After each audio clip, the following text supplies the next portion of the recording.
Since that date, many thousand men have borne the name Marine.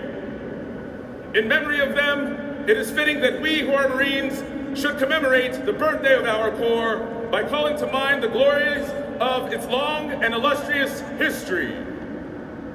The record of our Corps is one which will bear comparison with that of the most famous military organizations in the world's history. During 90 of the 146 years of its existence, the Marine Corps has been in action against the nation's foes. From the Battle of Trenton to the Argonne, Marines have won foremost honors in war. And in the long eras of tranquility at home, generation after generation of Marines have grown gray in war in both hemispheres, and in every corner of the 7 seas, that our country and its citizens might enjoy peace and security. In every battle and skirmish since the birth of our Corps, Marines have acquitted themselves with the greatest distinction, winning new honors on each occasion until the term Marine has come to signify all that is highest in military efficiency and soldierly virtue. This high name of distinction and soldierly repute, we who are Marines today have received from those who precede us in the Corps. With it, we also receive from them the eternal spirit, which has animated our Corps from generation to generation and has been the distinguishing mark of the Marines in every age. Reminder that the title Marine is not restricted by gender, color, or creed. It is a warrior spirit and distinguished role earned by an elite group. This year also marks 50 years since Marines fought ferocious battles against a worthy foe in some of the most austere locations in Vietnam. The indomitable spirit and unyielding resourcefulness of Marines cutting through mountainous triple canopy jungles and overcoming the challenges of urban combat during the Tet Offense honed the war-fighting prowess of our Corps. Hard lessons learned at Quai Sau and Hue proved crucial to our successes during Operation Enduring Freedom and Iraqi Freedom, allowing us to secure victory in the fields of Sangin and on the urban battlefields of Fallujah. It was also at Hue that now retired Sergeant Major John Canley charged enemy machine gun positions and put his own life on the line to ensure no Marine was left behind, epitomizing the true meaning of Semper Fidelis. Today, we proudly honor his faithfulness with the nation's highest award for valor. For 243 years, Marines have fought and won whenever and wherever the nation calls, in the harshest conditions, over the most brutal terrains, and against the most formidable enemies. Marines defend the ideals of freedom with grit and tenacity. Though battlefields change and capabilities evolve, history proves that true victory comes from the individual Marine with steel resolve, the drive to overcome any obstacle, and the warrior spirit to fight against all odds. It takes that steadfast faithfulness, Semper Fidelis, to Corps, country, and each other that abounds throughout our storied legacy. Happy birthday, Marines. Robert B. Neller, General, United States Marine Corps, Commandant of the Marine Corps.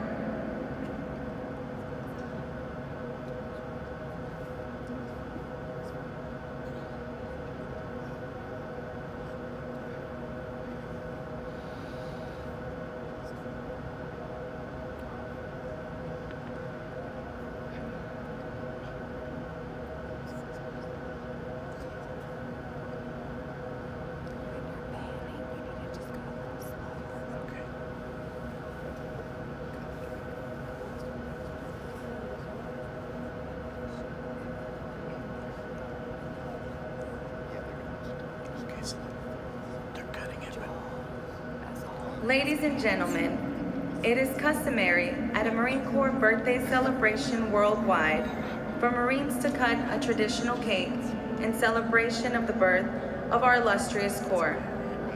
The first piece of cake is given to the guest of honor, Brigadier General Bradley James, who is currently serving as the Commanding General of 4th Marine Aircraft Wing in New Orleans, Louisiana. The next piece is given to the oldest and youngest Marine present, symbolizing the experience and the youthful spirit that are hallmarks of our Corps.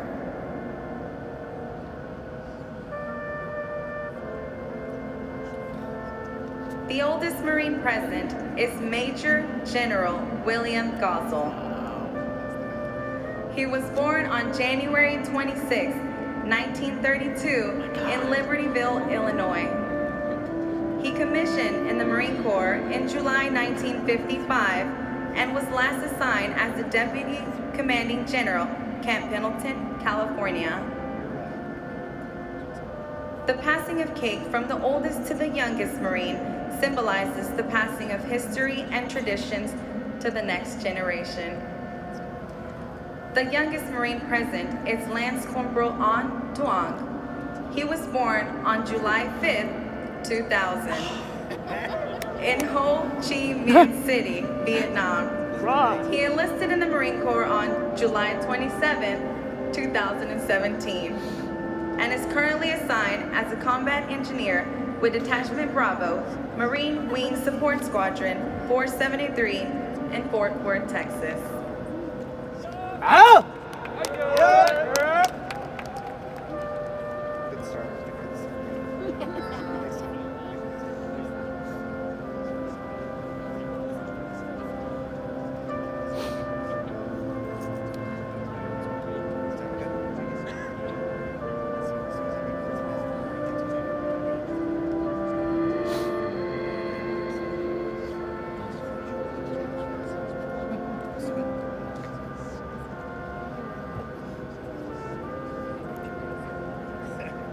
Detail!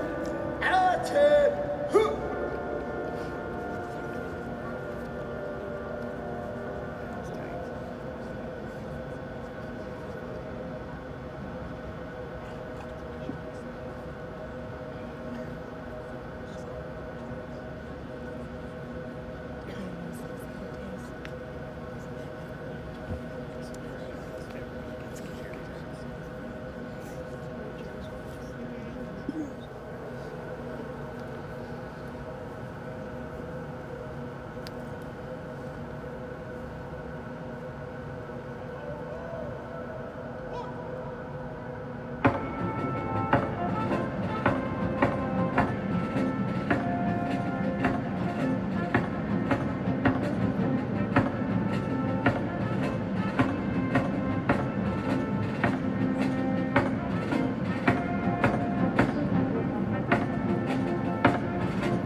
casualties on the first day than in the Corps' entire 143-year history.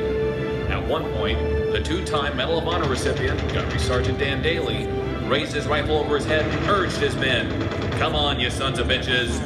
Do you want to live forever?" Astounded German soldiers were said to say that the ever-advancing Marines fought like Teufelhunden, or dogs of the devil. Thus, the name Devil Dog was born.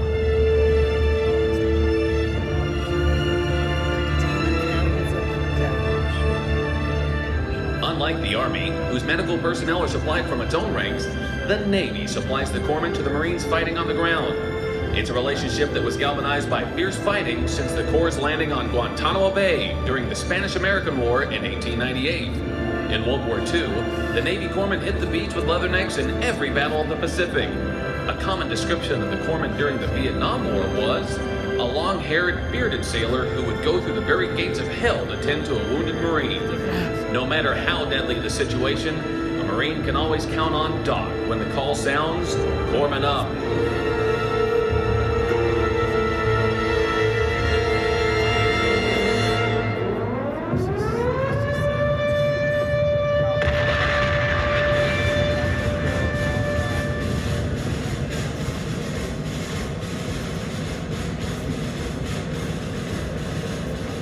December 7, 1941.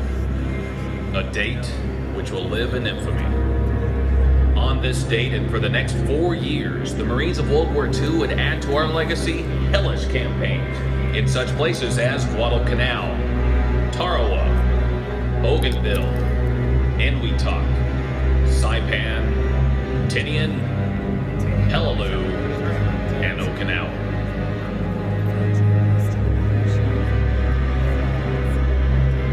And on Iwo Jima, 100,000 men would fight for 36 days. More medals of honor would be awarded for this campaign than in any other battle in U.S. history. Iwo Jima marked the only battle in our history where Marines suffered more casualties than the enemy. Nearly 26,000 Marines were wounded or killed.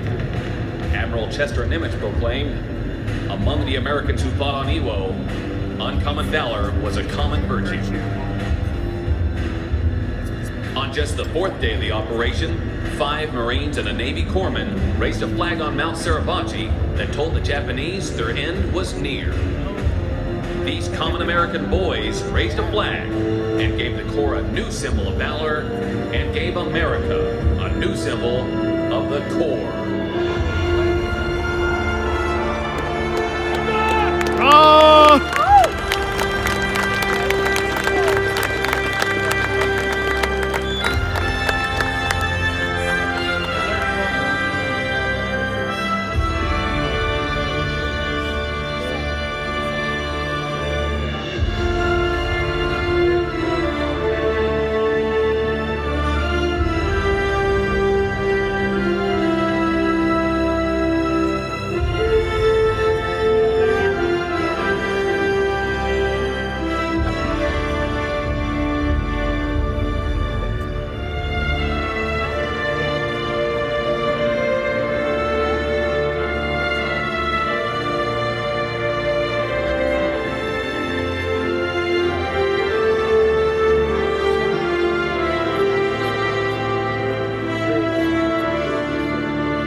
Korea, 1950. General Douglas MacArthur picks the 1st Marine Division to land at Incheon and trap the North Korean army. A captured North Korean major said, "Panic sweeps my men when they're facing the American Marines." Months later, in temperatures of minus 25 degrees below zero, the press reports that the division's been trapped at the chosen reservoir. Colonel Chesty Puller replies, "So they've got us surrounded. Good. Now we can fire in any direction." The advancing Chinese communists outnumber the Marines 5-1. But in one of the most remarkable feats in military history, the frostbitten and beleaguered Marines fought their way back through wave after wave of ambushes to the 38th parallel. Major General Oliver P. Smith scoffs at a journalist. "Retreat, hell. We're just advancing in a different direction."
Marine aviation and ground units established new standards of excellence in close air support. Medevac pilots and their crews mean life to many of our wounded. Marines wrote new pages in the history of our Corps at places like Da Nang, Con Thien, the Rock Pile, Khe Sanh, and Hue. This history was written from thousands of small patrolling actions, where our young enlisted Marines demonstrated the leadership and bravery which has ever characterized our Corps.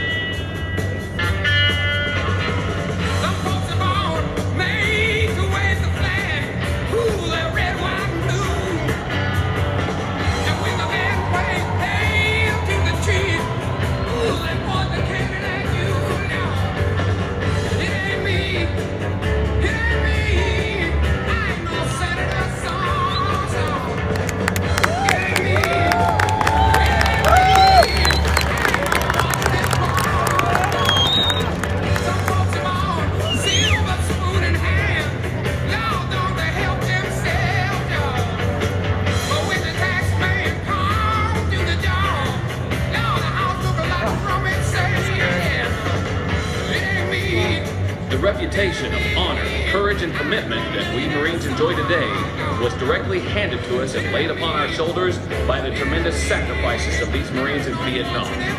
And to the veterans with us here tonight, we say thank you.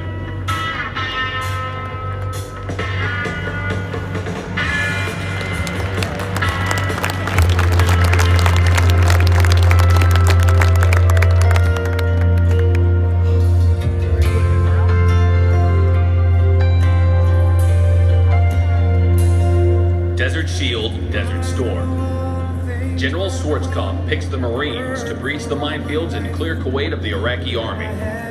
Marine Air tears apart the Iraqis in kill boxes like the Ice Tray and the Highway of Death. The 1st and 2nd Marine Divisions cross the berm and destroy the enemy, freeing the country in only 100 hours. The Marine Air Ground Team once again proves itself to be the expeditionary force of choice, as the nation's 911 call is answered by the Corps. And I'm proud to be an American, where at least I know I'm free. And I won't forget the men who died, who gave that right to me. And I gladly stand up next to you and defend her still today. 'Cause there ain't no doubt I love this land. God bless the USA.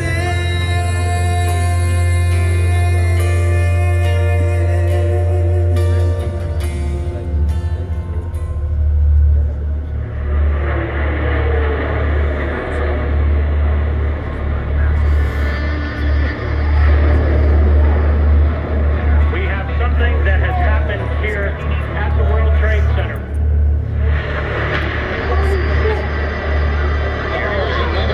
Just flew into there is an explosion. Explosion is incredible. Both buildings of World Trade Center are definitely on fire. There is September 11th, 2001. Terrorists attack American soil. The World Trade Center destroyed.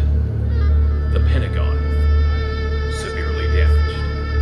Thousands of innocent lives lost. But American heroes step out of the ashes. Firefighters, police, the Port Authority, and everyday citizens. In their effort to save lives, New York fighter fighters ran into buildings which were doomed to total destruction. Their brothers and sisters removed the debris from the aftermath and faithfully recovered their dead and our fellow Americans.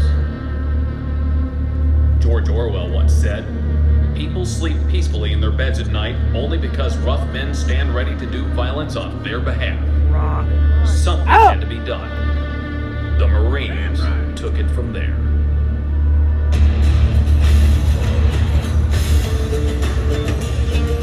Operation Enduring Freedom. President George Bush declares war on terrorism, and Marine expeditionary units quickly converge in the Indian Ocean and Arabian Sea. Just 40 days after the terrorist attacks, the U.S. launches airstrikes in Afghanistan. Marine Hornets and Harriers engage the Taliban, who mistakenly seek cover in the dead of night, while troops on the ground capture Kandahar and raise the very flag that flew over the World Trade Center on the day of the attacks. Operation Iraqi Freedom. Just 48 hours after the president's ultimatum to Saddam Hussein, the 1st Marine Expeditionary Force delivers a shock and awe wave by launching simultaneous air and ground attacks. In only 21 days, the 1st Marine Division's battle tanks and armored vehicles fight through 350 miles of hostile desert along the Euphrates River to liberate Baghdad. The commanding general of 1st Marine Division, Major General James Mattis, states it clearly, no better friend, no worse enemy than a U.S. Marine. In the Army and the Navy, never look on heaven's sea. They will find the streets are guarded by United States Marines.